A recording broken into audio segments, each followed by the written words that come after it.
एक राजा का मन हुआ कि उसके कोई बेटा तो था नहीं, ये सारा राजपाट और वैभव किसी को दे दूं, लेकिन किसे दे दूं, ठीक हाथों में दूं। सबके मन में ये रहता है कि ठीक हाथों में दूं। तो उसने घोषणा कराई कि जो दिखावा ना करे, आडंबर ना करे, संतोष पूर्वक अपना जीवन जिए, उसे मैं अपना सारा राजपाट और वैभव दे दूंगा। बहुत लोग आए, उनने कहा विश्वास रखो, हम बिल्कुल दिखावा नहीं करेंगे, हम बिल्कुल आडंबर नहीं करेंगे, आप तो हमें दे दो। राजा ने नहीं दिया। खोजबीन चलती रही कि कोई तो होगा इस राज्य में जिसे ये राजपाट दिया जा सके। सब तो आ गए राजा के यहां मांगने के लिए और ये कहने के लिए कि आपका राजपाट मिलने के बाद हम बिल्कुल दिखावा नहीं करेंगे, हम तो शांति से बिना आडंबर के जीवन जिएंगे। लेकिन राजा को विश्वास नहीं।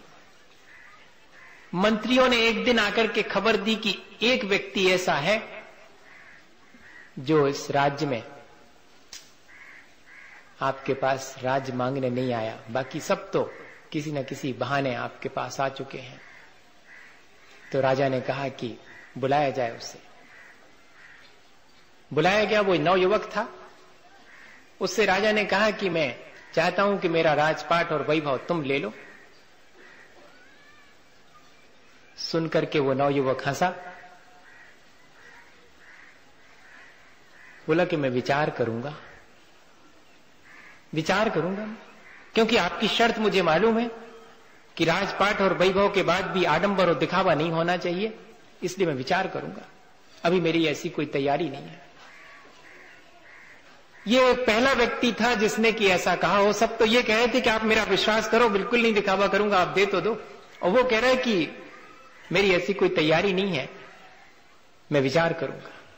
राजा ने कहा फिर तो तय हो गया, तुम इसके योग्य हो, मैं तुम्हें पूरी संपत्ति देना चाहता हूं, पूरा राजपाट देना चाहता हूं, और अब तुम्हें मेरी आज्ञा का पालन करना पड़ेगा, तुम्हें ये राजपाट संभालना पड़ेगा। और लोग राजपाट और वैभव और लेकिन लोगों ने उस युवक को जिस हालत में, जैसे कपड़ों में, जैसे भोजन और जैसे घर में रहते पहले देखा था, वैसा ही देखा। सारा राजपाट और वैभव मिल जाने के बाद भी वो अपनी टूटी झोपड़ी में, उन्हीं वस्त्रों में और वैसा ही भोजन करता था। लोगों ने कई बार कहा कि अब तो तुम राजा हो गए हो, अब तो तुम्हारे पास इतना वैभव है।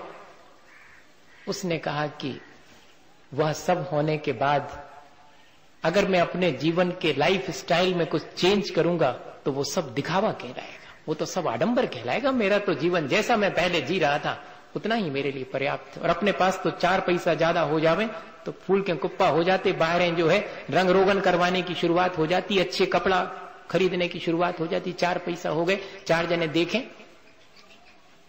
ये क्या चीज है? ये अपनी सरलता को छोड़ करके जटिलता और मुश्किल की तरफ बढ़ने का रास्ता है जो हम आज तक अख्तियार करते आए हैं। आज तक हम इसी रास्ते पर चले हैं। हम थोड़ा सा परिवर्तन करें और सरलता का रास्ता भी अपनाया जा सकता है और हम उस पर आसानी से चलकर अपने जीवन को अच्छा बना सकते हैं।